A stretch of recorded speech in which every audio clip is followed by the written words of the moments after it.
Well, Tim, thank you for your time. It's wonderful to see you again. And we're just going to take a few Mm, minutes to explain a little bit to our supporters, a little bit about your story, yeah. but a bit more about the leadership program. We'll spend a bit more time in another interview with James Mm, talking about your story. But for now, just give us a little glimpse of where were you born, mm, where have you come from, how did you get to the UK? yeah. And thank you for having me here today.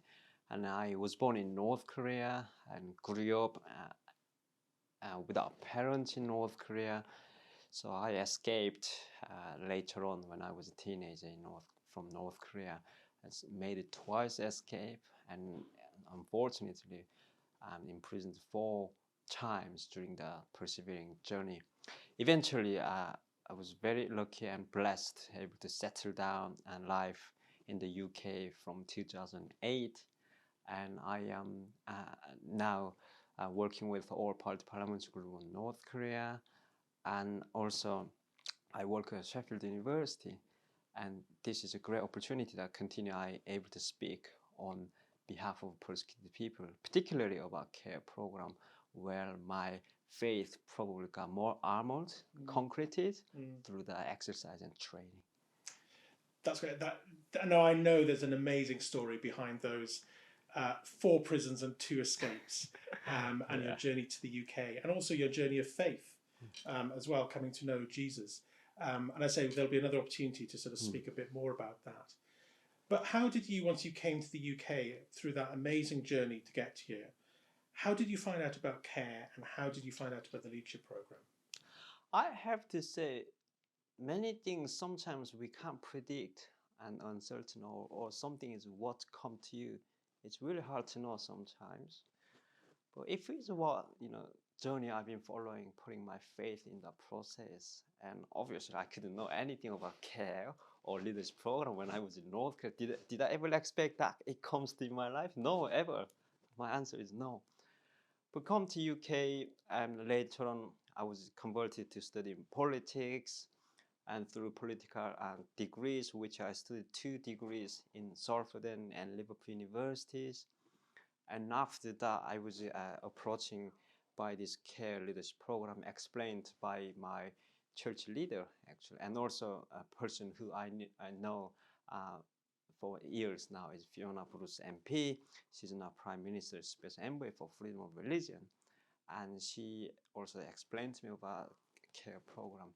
But we do need to promote quite more and widely about this CARE program because it's very important and it's a gift, I have to say. When I first came, I'm hearing about this program, I was excited, although I wasn't sure how I was going to get in. Because some process, of course, to get in there was difficult to imagine for me. From all those steps coming through, and then eventually and come to this CARE leadership program. But just 2 words, 3 words: CARE leadership program. Within these 3 words, there are a lot of things implicated in there, which I would highlight more in details about what this means, CARE leadership program. Well, apart from the challenge you've laid down to our communications team to be better known in North Korea, which is a big challenge, I think we won't get there very soon. But that's great that you sort of found out from both your church Mm, leader and from a mm, politician, Fiona Bruce, who's a good friend of CARES. And those are 2 areas where we sort of want to work really closely mm, with empowering the church yeah. and working with politicians in parliament. So it's great that you got told about it from both angles. Now, tell me why those 3 words of CARE Leadership Programme mean so much to you. So when I first heard about this program, the word came to me: care and love for one another. I think that's fundamental Christian values, and particularly those who are in difficult circumstances. Well, of course, sometimes left or right wing politics, but Christian values doesn't matter whichever political wing comes from, but we stand for those who are vulnerable and who need in care of support and love. That care, that word came to me very strongly and connected to my heart from particularly my faith, how I discovered my faith during my and persevering journey from North Korea to the United Kingdom. And then leadership. And you can imagine why I am so keen on this word. I mean, it means a lot. I mean, of course, we live in democracy, but when I just look where I was born, North Korea, that leadership meant to be controlled, ordering, dictating, put you in prison if you don't follow. It literally rules everything by this one leader. It's one Kim family. Love is not love if it's forced. That's what we know it. That's what Jesus did. He never forced to love him. He's not going to beat him. You must love me. No, he didn't do that. But we give them time and option and choice to love. So that's what leadership, it came to me a lot. I wanted to know more in details. But the program, you need to know what in there. It's exciting programs there are in CARE program Well, itself. tell us what's in the program. Well, first thing, when I came to the CARE program, first thing I asked was about when my friend disagrees with my opinion, particularly because of my opinion, upon my faith, that's my faith, so I can express it within this freedom of country and constitutions. But this friend comes to say, no, I disagree with you, and I am disappointed. Well, everyone can say that, but when this friend came and told me about this, I regarded he is still one of the best friends, but I was a little bit hurt and down because he is my best friend. I didn't expect he would say that to me because your faith you cannot support like the gender issues. I said to him, no, I support. I just can't agree with this certain law extension. Yeah. And I don't dislike or hate them. I love them. But my friend said, because of your experience, you were ruled by one leader dictatorship country. How come can you not support this extended law? And so we had this kind of debates for a while.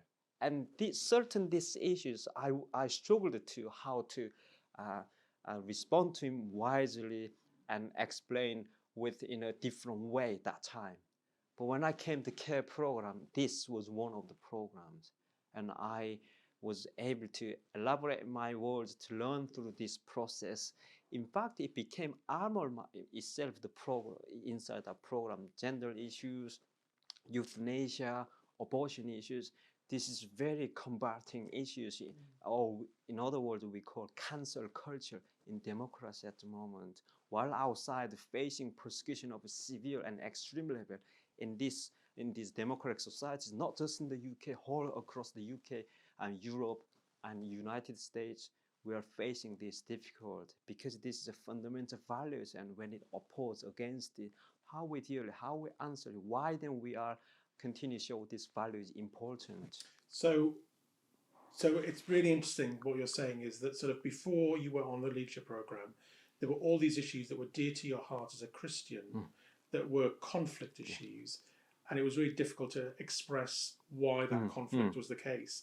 Whereas the leadership program gave you some of the theological grounding and also the practical tools in politics of how you can disagree well and remain faithful to God's word, and the depth and richness of God's word in engaging with those contemporary issues.